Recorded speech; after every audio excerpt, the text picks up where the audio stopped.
परीक्षा के merit list को नियुक्ति के मेरिट लिस्ट से कुछ भी लेना देना नहीं है। ये लोग तो पात्र हुए।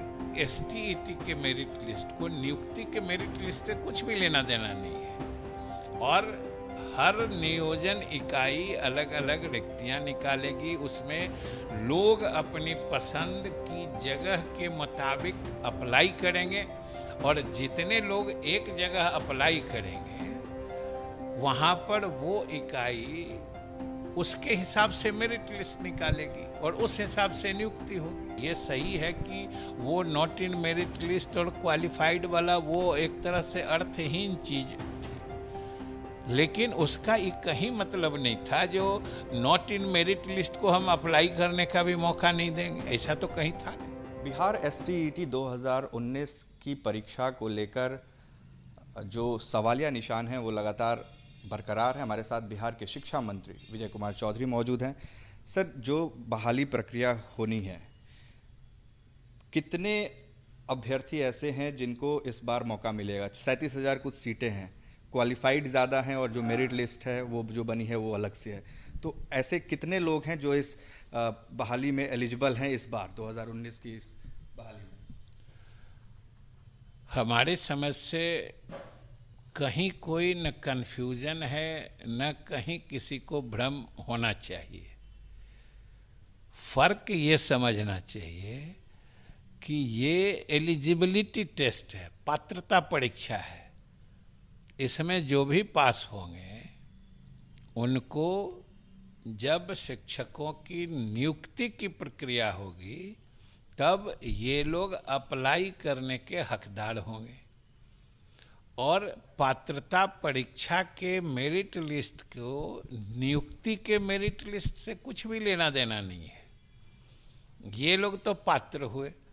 अब फिर जब ये छठे चरण की प्रक्रिया चल रही है, ये पूरी होगी, फिर हम 7वें चरण की वैकेंसी निकालेंगे और अलग अलग नियोजन इकाई जो है, जो हमारे जिला परिषद के हैं या फिर नगर निकाय के हैं, वो हर जिले में अलग अलग रिक्तियां निकलेंगी और उसमें जो लोग भी क्वालिफाइड हैं वो सब अप्लाई कर सकते हैं। सवाल यही उठ रहा है मंत्री जी कि जब नियोजन इकाइयों को ये भर्ती करनी है तो फिर जो बिहार बोर्ड है उसके मेरिट लिस्ट निकालने का क्या तात्पर्य रह गया, जबकि ये सिर्फ एलिजिबिलिटी टेस्ट थी? मेरिट लिस्ट तो कोई भी परीक्षा होती है तो मेरिट लिस्ट तो स्वाभाविक चीज है, किसको कितना अंक आया उसका लिस्ट बन जाता है और आप टेक्निकली उसको मेरिट लिस्ट कहते हैं। लेकिन उस लिस्ट से ये तो सभी अभ्यर्थी जानते हैं ना कि वो नियुक्ति का मेरिट लिस्ट नहीं था। नियुक्ति तो होगी, आखिर मान लीजिए कि इस पात्रता परीक्षा में जो सबसे टॉप किए होंगे और अगर उनको सूट करता है कहीं सीतामढ़ी या कैमूर जिला, वो पटना से वैकेंसी निकले उसमें अप्लाई ही नहीं करते हैं, तो वो तो टॉप पर हैं, लेकिन पटना में तो उनसे कम नंबर वाले का हो जाएगा। तो इसलिए कहने का मतलब सिर्फ इतना है कि एसटीईटी के मेरिट लिस्ट को नियुक्ति के मेरिट लिस्ट से कुछ भी लेना देना नहीं है। और हर नियोजन इकाई अलग अलग रिक्तियां निकालेगी, उसमें लोग अपनी पसंद की जगह के मुताबिक अप्लाई करेंगे और जितने लोग एक जगह अप्लाई करेंगे वहाँ पर वो इकाई उसके हिसाब से मेरिट लिस्ट निकालेगी और उस हिसाब से नियुक्ति होगी। ये तो जो मेरिट लिस्ट में है और जो qualified but not in merit list, सबको मौका मिलेगा, बराबर मौका मिलेगा। यही तर्क संगत भी है ना। जो क्वालिफाई कर गए तो उनको तो मौका मिलना चाहिए था ना। और वो जो है, अगर एक तो ये सही है कि वो नॉट इन मेरिट लिस्ट और क्वालिफाइड वाला वो एक तरह से अर्थहीन चीज थी, लेकिन उसका एक कहीं मतलब नहीं था जो नॉट इन मेरिट लिस्ट को हम अप्लाई करने का भी मौका नहीं देंगे, ऐसा तो कहीं था नहीं।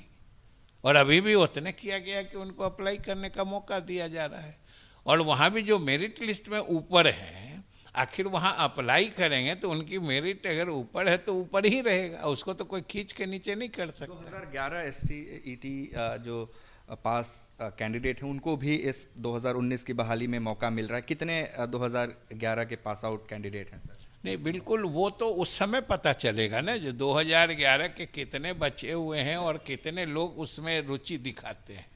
ये सब चीज़ें अब 7वें चरण की जब प्रक्रिया प्रारंभ होगी, सारी चीज़ें, संख्या, कितने 11 के बचे हुए हैं, कितने इसमें से लोगों ने किस जगह रुचि दिखाई, ये सब चीज़ें बाद की है, उस समय आ जाए। मार्च 2021 में जब ये 19 का रिजल्ट आ रहा था तो आपका मुझे वो वाक्य याद है कि जितने लोग पास हुए हैं सबकी नौकरी तय है, क्योंकि जो नंबर ऑफ सीट्स थे उससे कम ही कैंडिडेट पास हुए थे। अब ये स्थिति चेंज हो गई है सर? स्थिति तो अब पहले जैसे जो 2011 वाले थे वो उनकी पात्रता की अवधि समाप्त हो चुकी थी, लेकिन एनसीटी ने फैसला लिया, फलस्वरूप वो सब जगह लागू हो गया। अब जो 19 में भी पास किए हैं ये तो सबके लिए बराबर लागू है ना। 19 में जो पास किए हैं, अगर 7वें चरण में वो अगर कहीं खुदा न खाते कहीं वो नहीं उनकी नियुक्ति हो पाती है तो फिर वो 8वें चरण के लिए भी हकदार होंगे। उनकी पात्रता जीवन पर्यंत, यानी जब तक वो उम्र सीमा के अंदर हैं उनकी पात्रता बनी रहेगी। ये फैसला भी तो सबके हक में है। एक आखिरी सवाल, क्या सर ऐसा कोई डेटा है जो ये बता सके कि ऐसे कितने कैंडिडेट हैं जो क्वालिफाइड तो हैं लेकिन मेरिट लिस्ट में नहीं है? क्या कोई ऐसा डेटा? नहीं, डेटा तो सब है, लेकिन इससे क्या फर्क क्या पड़ता है जी? इसमें तो 11 वाले भी आएंगे, क्वालिफाइड वाले भी आएंगे, जो मेरिट लिस्ट है। देखिए, मेरिट लिस्ट कहने का सेंस, कंफ्यूजन सर यहीं से आई, मेरिट लिस्ट से आई। तो आपको लगता है कि बिहार बोर्ड से गलती हुई? नहीं, ये गलती की बात नहीं है ये, लेकिन कोई इसका अर्थ नहीं था।